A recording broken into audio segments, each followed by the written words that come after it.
Singapore country, madam, and today we explaining about Singapore political economy. And firstly, I will explaining about geographical location about Singapore and the population about the Singapore country. And we hope ma'am will enjoy our video and our explanation. Let's start this video, madam. Geographical location for Singapore country. Singapore is independent city-state and is located at the most point of the Malay Peninsula and Southeast Asia, and situated between the South China Sea and the Straits of Malacca. So the point is population and ethnics. As of the year, Singapore recorded close to 6,028,459 of total population in the city-state. Chinese comprise the great majority of the population at 74.2%, and followed by Malays 13.7%, and Indians 8.9%, and other ethnics is 3.2%. The political ethnics for Singapore country and geographical location for Singapore country. I done my part and I pass to my next partner to explain about the government, election and birth of rate in Singapore country. Thank you, madam. Today I want to talk about Singapore, which is I choose a part. My part is literacy rate, birth rate, standard of living, and the second is political of ideology and system, election and government. So the first of all I want to talk about the literacy rate, which is the impressive literacy rate of nearly 99%. So this is due to the world classes education system, strong government policies and emphasis of the lifelong learning. So the adult literacy rate is the percentage of the people ages 15 and above who can both read and write with understanding a short simple statement about their everyday life.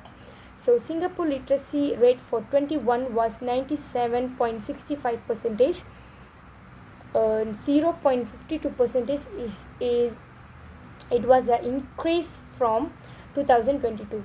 So the Singapore literacy rate for 2022 was 97.13%, 0.30% decline from 2019.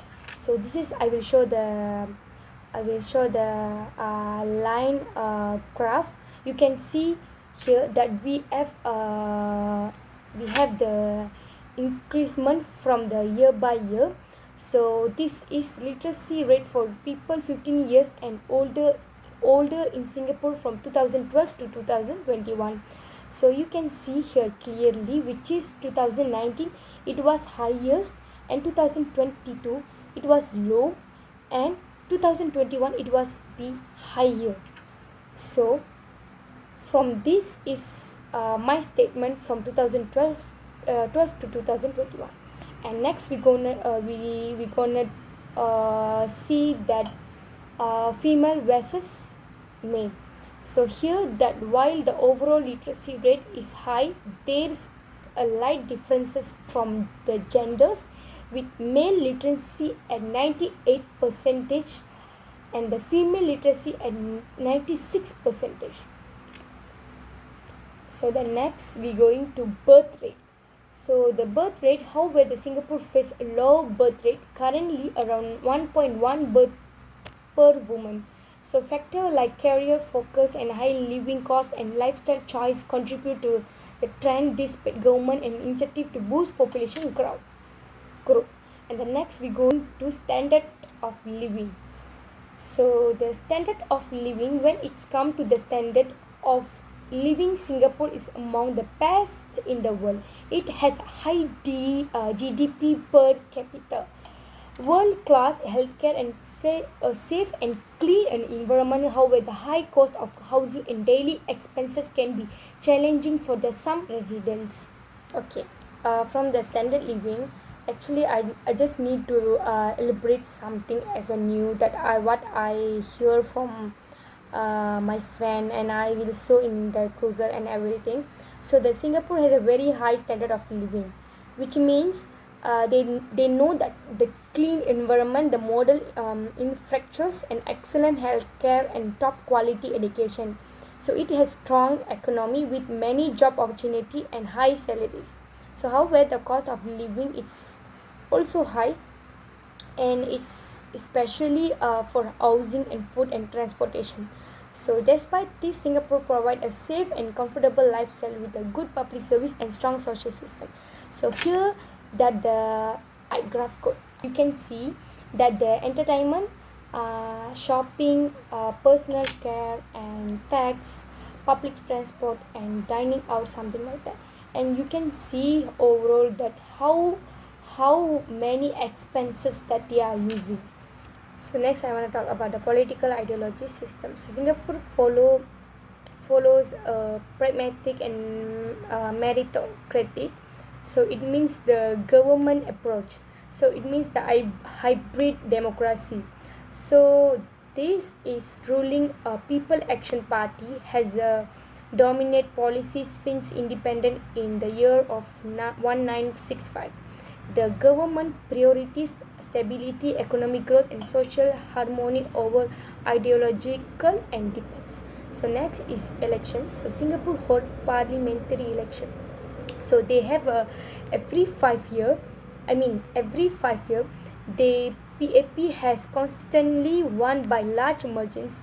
So throughout oppositions parties participate. The elections are free but not fully competitive, as the government has strict regulation on media, political founding, and policies assemblies. So the last is government. Government structures, or we can call government something like that.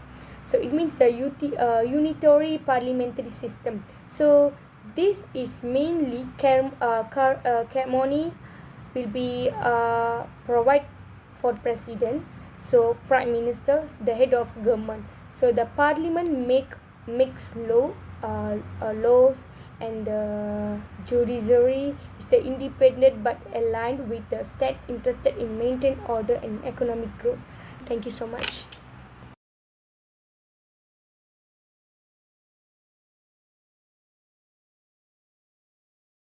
So for the next part is economic system and economic problem such as inflation, unemployment, currency deregulation.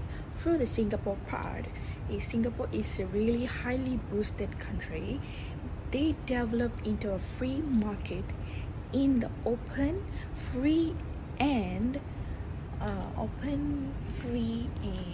kinda big environment for developed market of its own. Their environment is also under free corruption of its own. This country is very much reliably on exports, such as specifically on like medicines, technology, and also electronics. It's so high confidential country ever. Grant Thornton, even though the economy is well off, such as it controls shortcomings such as unemployment and inflation, restrain monetary and also fiscal policy. This kind of monetary things specifically they will combine and restrain for the economy wealth of. So yeah. So for the currency part, the nations of the currency of Singapore is SGD. So let's go for the next part, which is the legal. So for the legal system and the law issues, seriously, it's too controversial and so strict. As well as I know about Singapore country, there's too much of law systems in Singapore, such as rights of immigrants, rights of non-immigrants, non-nationalities, law enforcement. Usually the Singapore law takes up to normal English common law in Singapore country. The judiciary, however, prides itself on the promise of integrity and efficiency of Singapore. But there is a strengthen of law enforcement Singapore, which is their protection and also how to tell given in a properly rights, even though some limitations do exist for some called still liberties like freedom of assembly and also freedom of expression. So for the immigration laws of democracy.org are quite right and also differentiate between citizens, permanent residents, and also non-residents. So as well, we know the Singaporean country is kind of individual country, and also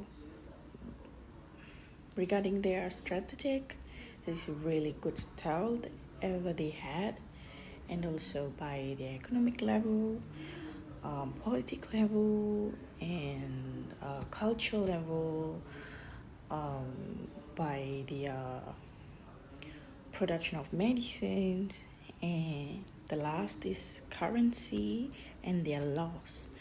Why the laws is really good? Because their laws is 100% English common law, and also their law is, for me, it's so straightforward. Yeah, if you just smoke out there on the spot, the police will come up and try to catch you. So that's their immediate action. That's why the Singapore country is really in formal standard. Foreign multinational corporation dealing with consumer goods find Singapore very attractive as a destination for inward foreign investment. It's a strategic locations and also politically stable environment and also strong legal system and high cost living are just some of the factors that make it attractive to investors. These issues as a poverty, education, distribution of weather, and there is a clean restaurants associated with the government since it is very anti-corruption policies, and the social policies intend for productive poverty efforts and access to quality education for all citizens.